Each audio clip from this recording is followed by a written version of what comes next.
शेतकरी शेतावरी जीवापरी माया करी, मने काळी आई मातीला.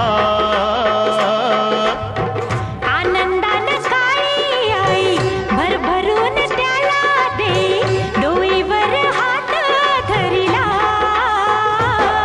दिसरातीचं करूया, राबूया जाऊया शेताला.